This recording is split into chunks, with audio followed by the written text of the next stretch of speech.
Bonjour à tous. Alors aujourd'hui on se retrouve à nouveau pour une vidéo de cube.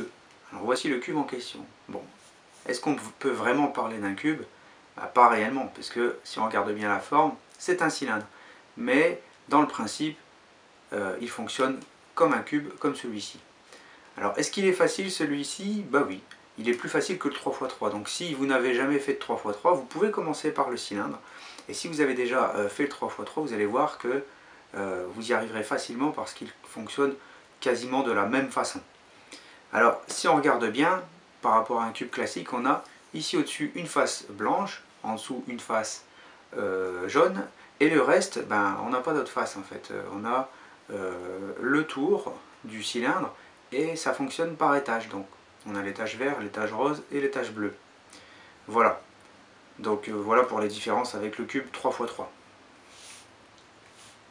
Si on regarde encore de plus près, là sur le dessus, là on peut voir qu'on a la croix habituelle que l'on peut retrouver sur notre 3x3. Donc ici toujours les centres, les arêtes, et ici les coins. Alors est-ce que vraiment on peut parler de coins comme sur le 3x3? Pas tout à fait, parce que ce n'est pas un coin où il y a trois petites gommettes dessus, là, trois petites couleurs, c'est un coin où on a seulement deux couleurs.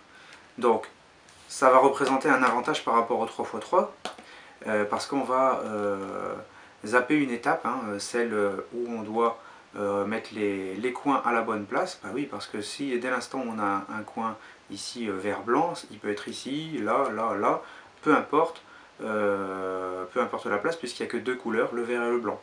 Donc ça simplifie la tâche.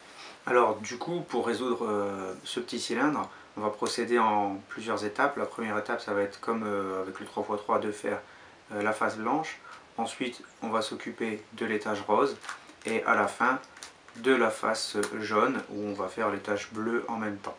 Voilà, donc trois étapes où, encore une fois, on va pouvoir utiliser les algorithmes du 3x3 et les petites histoires qui vont bien avec. Voilà.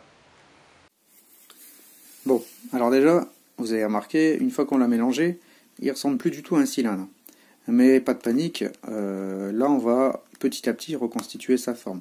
Donc on va partir du centre blanc pour faire la face blanche. Alors là, c'est exactement comme un 3x3, on peut le faire en faisant d'abord une croix et ensuite les coins, ou alors on peut le faire autrement. Alors là, je vais vous montrer en faisant la petite croix. Alors il faut faire attention parce que ce cube là, quand on le tourne, il est un petit peu plus fragile qu'un 3x3, c'est lié à sa forme. Alors voilà, j'ai ma croix blanche. Maintenant je vais faire mes coins, il y en a déjà un qui s'est placé. Bon, alors à chaque fois je dis des coins, c'est par habitude, mais vous me comprenez. Alors, comme d'habitude, pour ceux qui ont déjà vu la vidéo du 3x3, du 2x2, etc., etc., j'utilise souvent les mêmes techniques. Je ne détaille pas forcément à chaque fois, mais là, sachez que pour placer ce petit coin-là, si je monte, je fais disparaître mon arête qui était ici. Voilà. Donc la petite technique vraiment toute simple, c'est pas vraiment un algorithme, c'est cette ligne blanche, je vais la basculer sur le côté, de façon à pouvoir monter mon coin sans défaire le reste. Et ensuite, je reviens, et voilà, mon coin est à la bonne place, et j'ai pas perdu mes autres pièces. Je fais la même chose ici, et le dernier coin, il est là. Je fais la même chose ici. Je bascule, je monte, je reviens. Voilà, pour la face blanche. Maintenant, on va passer à la deuxième étape, le deuxième étage, le rose. Alors, autre petit avantage par rapport au 3x3, c'est que là, il n'y a pas besoin d'aligner les centres, puisqu'on n'a que du rose sur le deuxième étage, donc on peut mettre celui-là ou un autre, c'est la même chose. Par contre, il faudra faire attention à une chose, quand on trouve les centres, c'est leur position. Là, regardez bien, si je le mets de profil, on voit bien qu'il est bombé, comme ça.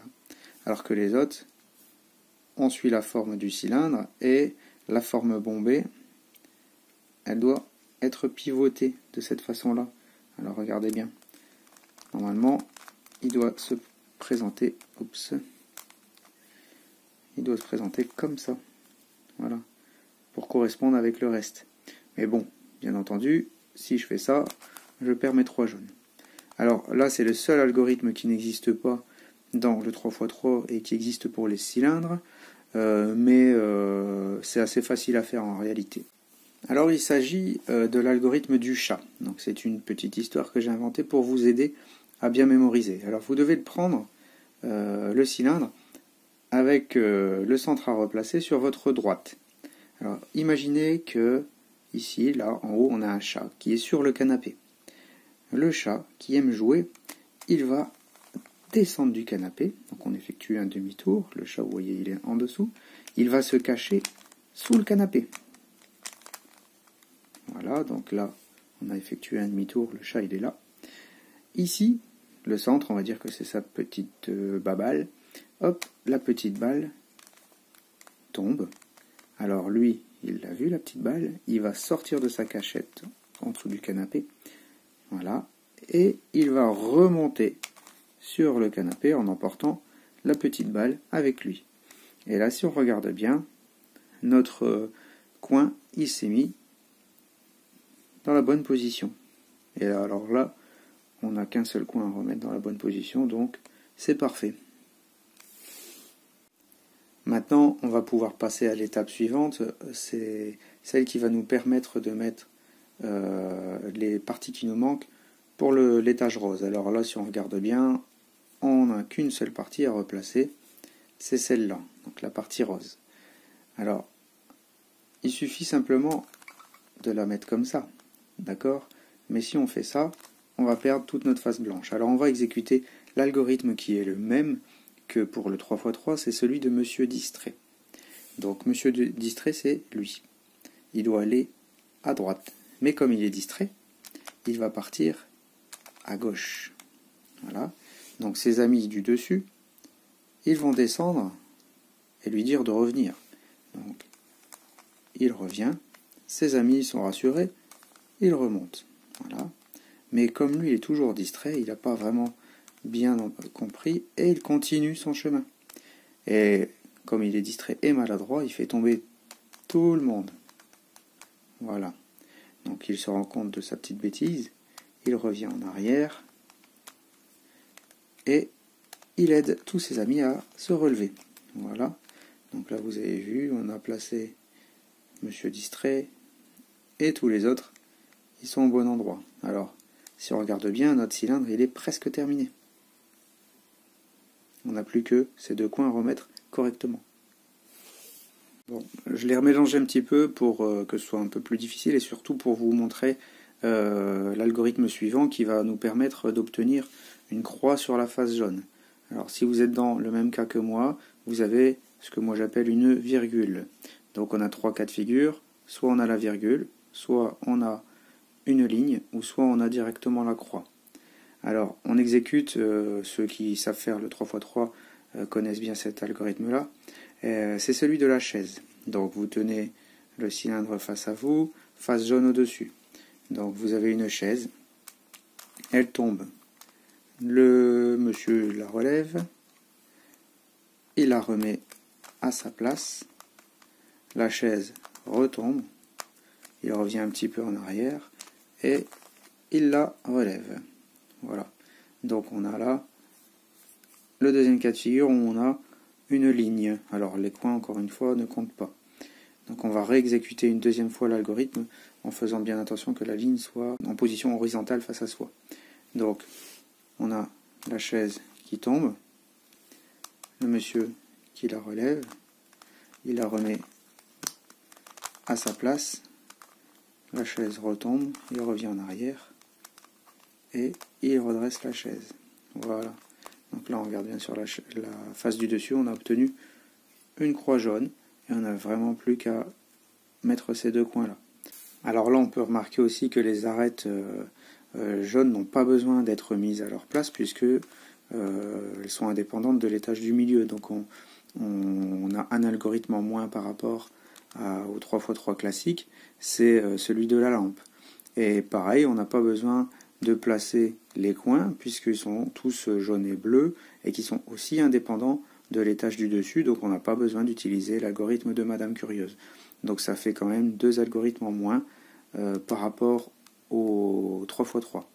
Donc là on peut directement passer à l'algorithme du loup et du petit chaperon rouge pour orienter les coins. Donc l'algorithme le voici. Le loup qui est en haut descend pour attraper le petit chaperon rouge. Le petit chaperon rouge va se cacher, le loup remonte. Donc le petit chaperon rouge ressort de sa cachette, le loup redescend, essaye de la rattraper, elle retourne se cacher, il remonte. Voilà, on a déjà un coin qui est bien mis. Là, on fait bien attention de ne pas tourner tout le cylindre, on le garde bien comme ça face à soi, et on va tourner uniquement la face du dessus, en plaçant le coin qui nous reste sur la droite. Et on réexécute l'algorithme du loup et du petit chaperon rouge jusqu'à ce que le cube soit terminé. Donc, on descend, va se cacher, remonte, ressort, etc.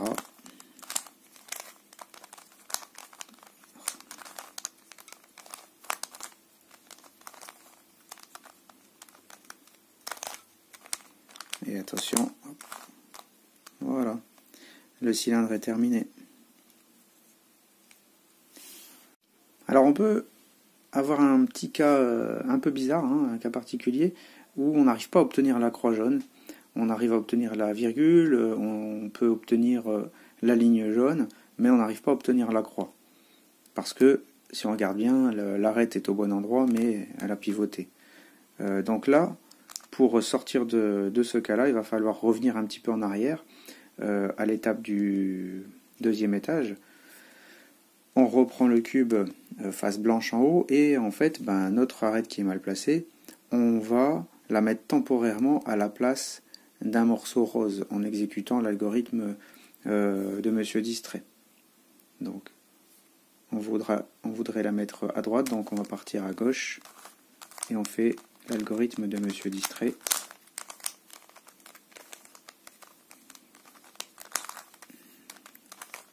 Voilà. Donc là, on a placé notre arête ici. Surtout, on ne bouge pas le cube de place, enfin le cylindre. On va simplement tourner jusqu'à ce qu'on ait notre morceau rose qu'on va remettre à sa place. Donc, on doit le mettre à droite, on part à gauche.